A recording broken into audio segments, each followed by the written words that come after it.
দুনিয়াতে অনেক সম্মান, সুনাম, মান, মর্যাদা, অনেক কিছু, কোনো কষ্ট নেই, কিন্তু ওর আখিরাত নাই। মদ খায়, গাঁজা খায়, শিরিক করে, বিদআত করে, সালাত এক ওয়াক্ত পড়ে না, মাঝে মধ্যে কেউ মারা গেলে তার জানাজা যায়, তাও নেতা হিসেবে, ডাক্তার হিসেবে, ইঞ্জিনিয়ার হিসেবে, সায়েন্টিস্ট হিসেবে, এলাকার মুরব্বী হিসেবে, এলাকার কর্তা হিসেবে, বুঝেন নাই, মাতব্বর হিসেবে যায়, এমনি এক ওয়াক্ত সালাত আদায় করে। সুদ বোঝে না, ঘুষ বোঝে না, হারাম বোঝে না, হালাল বোঝে না, বাপ মায়ের প্রতি অতটা যত্নশীল নয়, স্ত্রীর প্রতিও যত্নশীল নয়, জানা ব্যভিচার এগুলো নর্মাল। তুমি দেখবে তার মৃত্যু পর্যন্ত সে এরকম সুন্দর সুখী জীবন কাটিয়ে গেছে তার মন মতো, তার আখিরাত নাই। এগুলো একটা ক্যাটাগরি।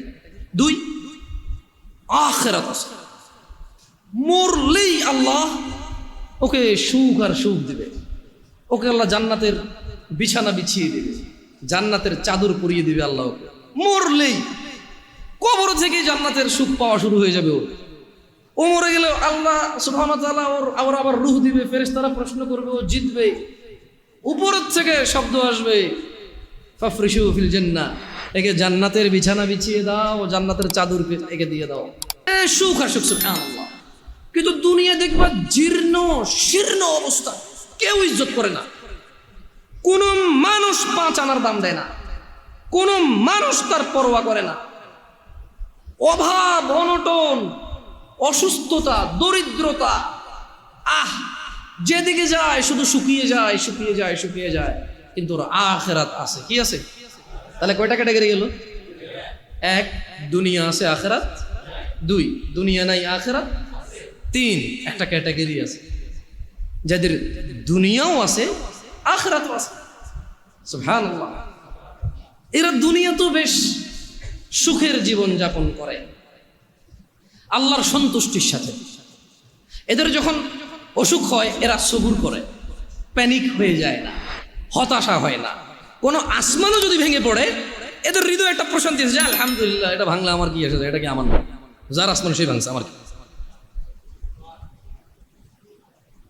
যাদের ছেলে একটা মারা গেল, একবারে যুবক, ডাক্তারি পাশ করছে, এই সরকারি চাকরি পেয়ে যেত 2 লাখ টাকা বেতনের, মরে গেছে, এবার যে আলহামদুলিল্লাহ, এটা কি আমার নাকি, আমি তো খালি মানে আমার পিঠের পাঁজর থেকে 1 ফোঁটা পানি বের হয়ে জন্ম আল্লাহকে পৃথিবীতে পাঠাইছে। হ্যাঁ, আমার বৃদ্ধকালে হাতিয়ার হতে পারত, ও তো বাপ হওয়ার আগে মরে গেল, আমি তো বাপ, আলহামদুলিল্লাহ, খুশি থাকে। দুনিয়া তো মানুষ ইজ্জত করে, সম্মান করে, মানে কোন রকম দুনিয়া এবং আখিরাত কি এদের আছে। কয়টা ক্যাটাগরি হলো? সবচাইতে পরের ক্যাটাগরিটা নিয়ে এমনি আমাকে বললো, জামশেদ, তুমি যেই ঘটনা আমাকে শোনালে এটার সাথে এই লাস্টের ক্যাটাগরিটা মেলে, যার দুনিয়াও নাই, দুনিয়াও নাই। এরা কারা? মুসলমান, বাপের নাম আব্দুল্লাহ, বাপের নাম আব্দুর রহমান, বাপের নাম মুহাম্মদ আহমেদ, বাপের নাম ইব্রাহিম, ইসমাইল, ইসহাক, ইয়াকুব। এর দুনিয়াও নেই, আখিরাতও নেই। রাসূল সাল্লাল্লাহু আলাইহি ওয়াসাল্লাম বলেছে, ধনীদের 500 বছর পূর্বে দরিদ্র জান্নাতে প্রবেশ করবে। কত বছর পূর্বে?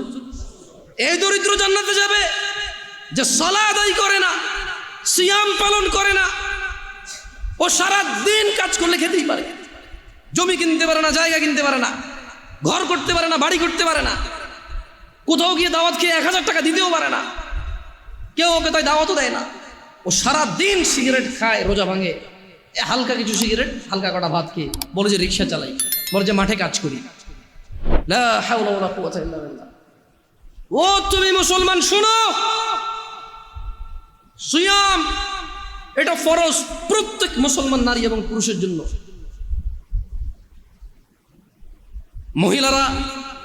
মহিলারা তাদের বিশেষ কিছু কারণে তারা রোজা থাকবে না, পরে আবার কাজা করে নিতে হবে, এ পূরণ করে দিতে হবে। জেনে নাও বেতাকাবাসী, জেনে নাও আমার ভাইয়েরা, যেই রোজাকে তুমি ভাঙছো রমাদান মাসের, তুমি জেনে নাও এটা সাধারণ কিছু না। রাসূল সাল্লাল্লাহু আলাইহি সাল্লাম বলেছে, একটা রমজানের রোজা যে ভাঙলো ইচ্ছা করে, কোনো কারণ ছাড়া, এই লোক রমজানের পরে লাগাতার না, থেমে থেমে না, লাগাতার একটার বদলে 2 মাস রোজা পালন করতে হবে। ভাবা যায় এটা কি? ইন্নাল্লাহা কানা আলাইকুম রাকিবা। আউযু বিল্লাহি মিনাশ শাইতানির রাজীম। বিসমিল্লাহির রহমানির রহিম। وقال الله تعالى: أعوذ بالله من الشيطان الرجيم: يا أيها الذين آمنوا اتقوا الله وقولوا قولا سديدا يصلح لكم أعمالكم ويغفر لكم ذنوبكم ومن يطع الله ورسوله فقد